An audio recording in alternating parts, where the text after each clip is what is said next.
Hello ಸ್ನೇಹಿತರೆ, ರಾಹುಲಾಸ್ ಕಿಚನ್ಗೆ ಸ್ವಾಗತ.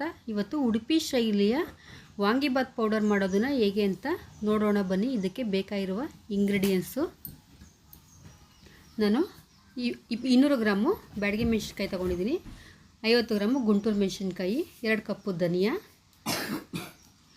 1 cup ಉದ್ದಿನಬೇಳೆ, 1 ಕಪ್ಪು ಕಡಲೆಬೇಳೆ, ಮತ್ತು ಚಕ್ಕೆ ಸ್ವಲ್ಪ, ಏಲಕ್ಕಿ ಸ್ವಲ್ಪ, ಲವಂಗ, ಸ್ಟಾರ್ ಅನೀಸು, ಪಲಾವ್ ಎಲೆ, ಕಲ್ಲುವ್ವ, ಜಾಪತ್ರೆ, ಜಾಕಾಯಿ, ದಪ್ಪೇಲಕ್ಕಿ, ಇದಿಷ್ಟು ನೋಡಿ ತಗೊಂಡಿದ್ದೀನಿ. ಈಗ ಬನ್ನಿ ಒಂದು ಪ್ಯಾನ್ ಇಟ್ಕೊಳ್ಳೋಣ. ಈಗ ಪ್ಯಾನ್ಗೆ ಧನಿಯಾ ಹಾಕ್ಕೊಳ್ತಾ ಇದ್ದೀನಿ, 2 ಕಪ್ಪು. ಇದನ್ನು ಹುರ್ಕೊಳ್ಬೇಕು, ಘಮ ಬರೋ ತನಕ ಹುರ್ಕೊಳ್ಬೇಕು.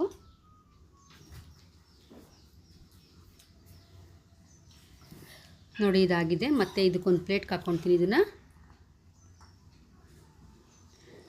ಈಗ ನೆಕ್ಸ್ಟು ಕಡಲೆಬೇಳೆ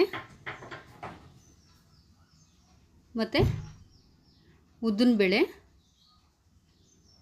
ಇದೆರಡೂ ಹುರ್ಕೊಳ್ತಿದ್ದೀನಿ ನೋಡಿ. ಈಗ ಇದು ಸ್ವಲ್ಪ ಕಲರ್ ಚೇಂಜ್ ಆಗೋ ಗಂಟ ಹುರ್ಕೊಳ್ಬೇಕು ಇದನ್ನು.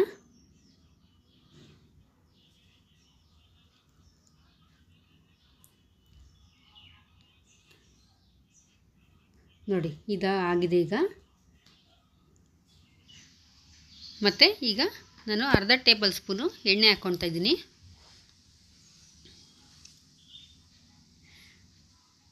ಬ್ಯಾಡಗಿ ಮೆಣಸಿನ್ಕಾಯಿ ಹಾಕ್ಕೊಳ್ತೀನಿ ನೋಡಿ. ಎಣ್ಣೆ ಏನಕ್ಕೆ ಅಂದರೆ ನಾನು ಘಾಟ್ ಬರಬಾರ್ದಲ್ಲ, ಅದಕ್ಕೋಸ್ಕರ ಹಾಕ್ಕೊಂಡು ಹುರ್ಕೊಳ್ಬೇಕು.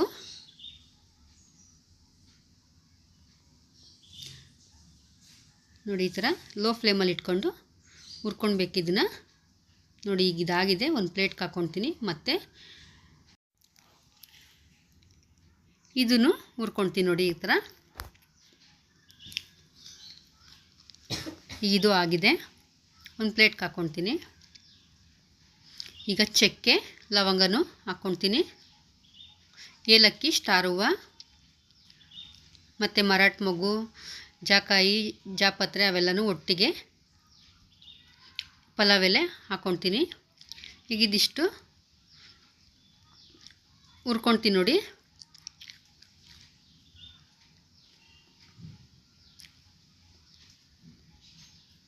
ನೋಡಿ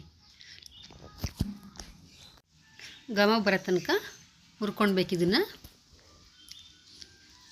ನೋಡಿ ಈಗ ಇದು ಆಗಿದೆ. ಮತ್ತು ಒಂದು ಪ್ಲೇಟ್ಗೆ ಹಾಕ್ಕೊಂಡು ಸ್ವಲ್ಪ ತಣ್ಣಗಾಗೋದಕ್ಕೆ ಬಿಡ್ತೀನಿ ನೋಡಿ.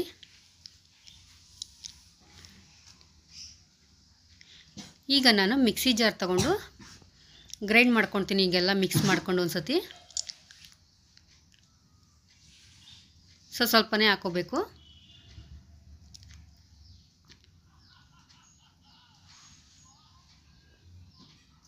ನೋಡಿ ಈಗ ಸ್ವಲ್ಪನೇ ಎಲ್ಲನೂ ಹಾಕ್ಕೊಂಡು ಗ್ರೈಂಡ್ ಮಾಡ್ಕೊಳ್ತೀನಿ. ನೋಡಿ ಗ್ರೈಂಡ್ ಆಗಿದೆ. ಇದೇ ರೀತಿ ಉಳಿದಿರುವಂತಹ ಇದೇ ರೀತಿ ಎಲ್ಲ ಗ್ರೈಂಡ್ ಮಾಡಿ ಇಟ್ಕೊಳ್ಬೇಕು. ನೋಡಿ ರೆಡಿ ಆಯಿತು.